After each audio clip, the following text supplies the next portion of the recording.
The first question we have to answer is, why would we pick Chomsky as our historical figure?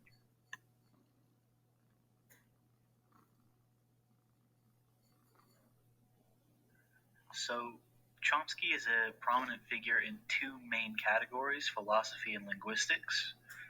As for philosophy, I was first introduced to Noam Chomsky in a philosophy course here at Olivet, Philosophy 101, where he is considered one of the great modern thinkers.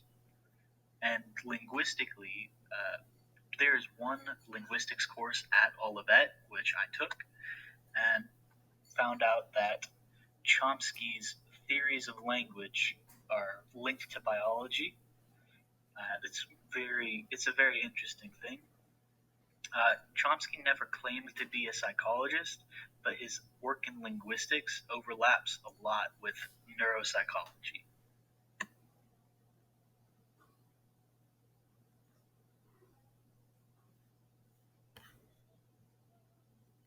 We are now going to set the context for Noam Chomsky by discussing personal events and historical events that he lived through.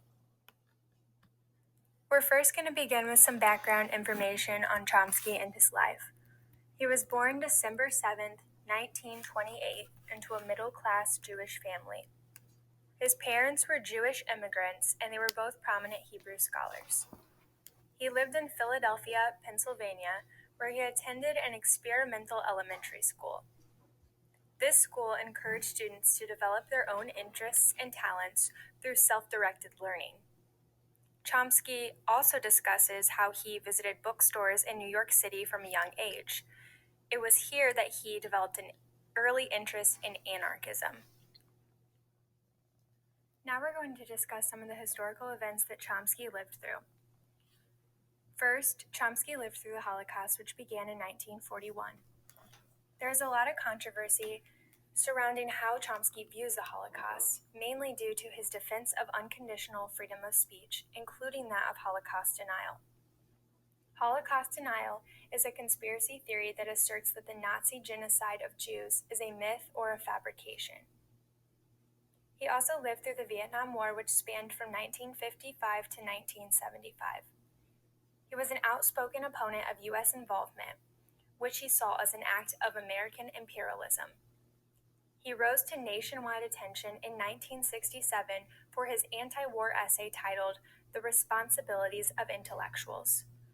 During this time, he was arrested multiple times for his activism.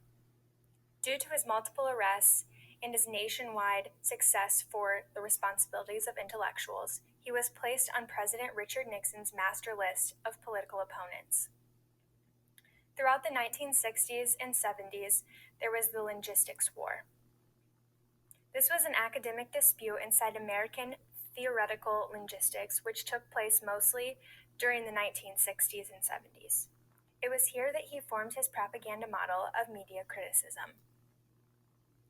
Chomsky also lived through 9/11, and he argues that the ensuing war on terror was not a new development, but instead a continuation of U.S. foreign policy and rhetoric since at least the Reagan era. Further, he also opposed the 2003 invasion of Iraq.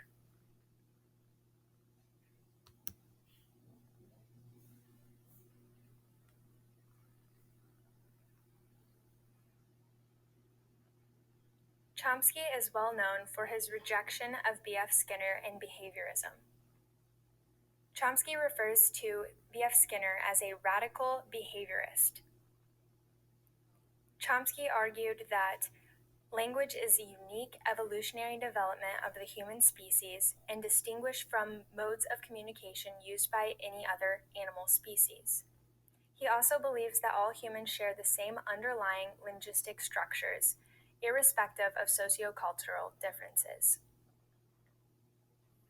His criticisms of behaviorism contributed significantly to the decline of behaviorist psychology, and he is generally regarded as one of the primary founders of the field of cognitive psychology and science.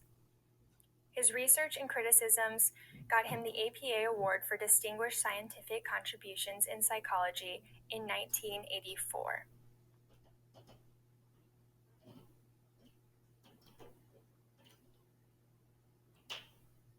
Further, Chomsky is also credited with ushering in the cognitive revolution in a number of philosophical fields.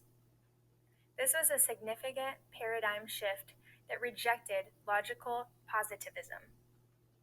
Chomsky's position has more in common with rationalism in comparison to behavioralism.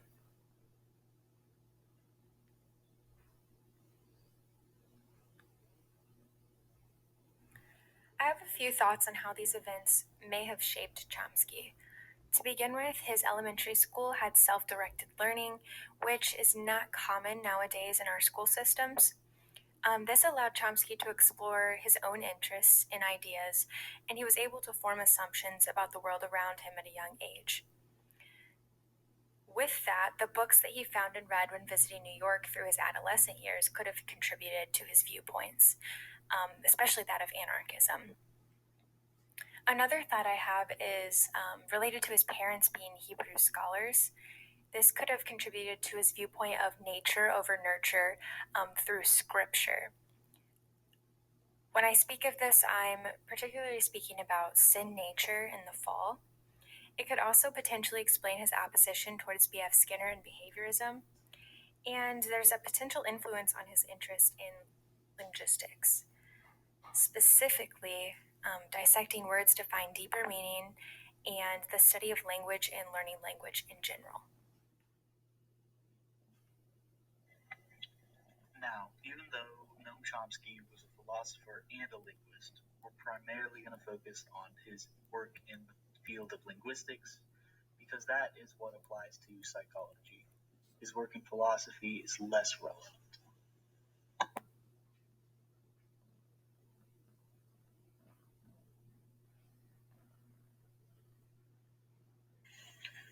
Chomsky was the head of a movement towards descriptive linguistics. Before Chomsky, studies of linguistics tended to be prescriptive, as in linguistics described how languages ought to work. Chomsky noticed that the type of linguistics he studied did not match the languages he spoke actually work. He began working on a new set of rules that he felt better described languages, rather than prescribed languages. His ideas were not popular at their conception, so he did not pursue linguistic studies as an active part of his academic career, but he kept them as a pet project. Eventually, he generated enough of a body of research to publish and inspire others to conduct their own research. Chomsky brought a new life into the stagnant science of linguistics and what he called generative linguistics.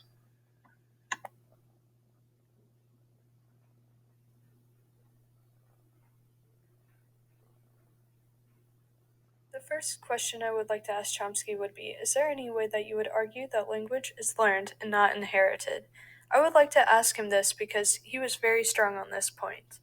A lot has happened since his death to now that I wonder if, considering all of the new developments and theories, he would change his mind on this point. Or at least lean to the possibility that language can be learned as well as it is inherited. Another question I would like to ask Chomsky would be, do you think going to a self-directed learning school prepared you more for later in life? I believe that going to a self-directed learning school is advantageous to a school with normal requirements and courses. I believe he was better able to explore his interest. I would like to ask him if he thinks this helped him start his discoveries in linguistics and helped him succeed in his field. Also, I would like to ask if he thinks this is where he found his admiration with language. The last question I would like to ask Chomsky would be, how would being born with a speech or listening disability affect your theory of which language is inherited? I believe that speech and listening disabilities hinder the theory that language is inherited. How would Chomsky argue that language is learned, not inherited in this instance?